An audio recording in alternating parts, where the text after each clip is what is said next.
pa lang napapansin na nila mga gawi kong parang hindi pambabae. Kasi bis na Chinese Carter, laruan ko ay text sa cholens.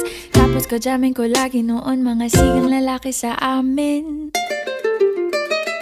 Nung ako'y mag-high school ay napabarkada sa mga bay. Curious na babae na ang hanap din ay babae. Sa halip na makeup kit, bit-bit ko ay gitara. Tapos pormahan ko lagi ay long sleeves na t-shirt at faded na lonta. Pero nung makilala kita, nagbagong bigla ang aking timpla. Natutuwa ko na magpariban at mag-ahit ng kilay at least once a month.